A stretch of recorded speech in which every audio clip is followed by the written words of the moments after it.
ما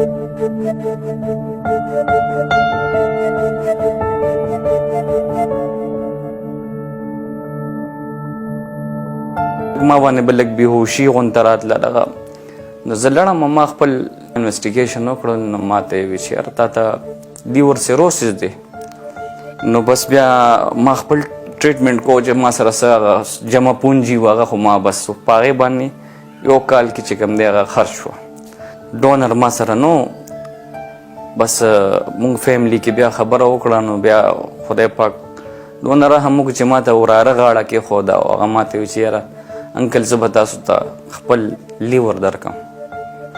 ډونر خو زما برابر شو بیا ما ته غټ پرابلم فاینانشل ما سره چې څه پیسې وه خو ما لګولې وې کور زما د کرایه دی غریب سړی یم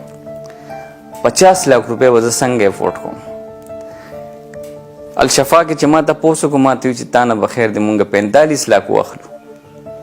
ما یاره 45 लाख نه چې ما سره خو 45,000 روپۍ هم نشته په دې کې زیات نه او یو هفته پکې تېره شوه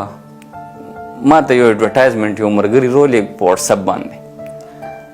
د صحت کارډ چې په صحت کارډ کې لیور ټرانسپلانټ شامل شو اول خو چې ما ته هلته شفا کې ای پیسې وي نو ما دې دونه پیسې خو که زه ټول عمر نوکري وکړم نشه ګټلې مې دونه پیسې به زه کم ځای نه پیدا کوم بس زه خو مایوسه یم بیخي مایوسه یم خو چې کله ما ته پته ولګېده کې پی کې ګورمنټ دا اقدام هغه کو د غریبانو خلکو دپاره دا ډېر لوی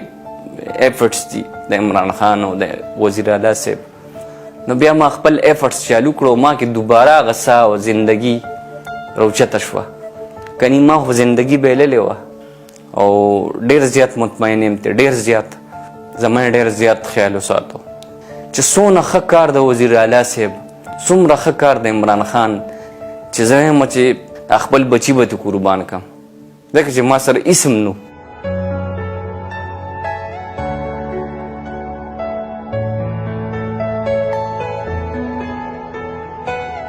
هغې دا زما دونه غټ کار وکړو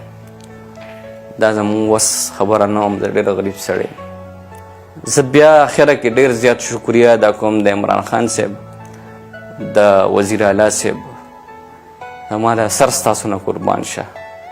زما خدای شته که ما سره الفاظ ایښي بلکل الفاظ نشته ما سره د دې خبرې لپاره بس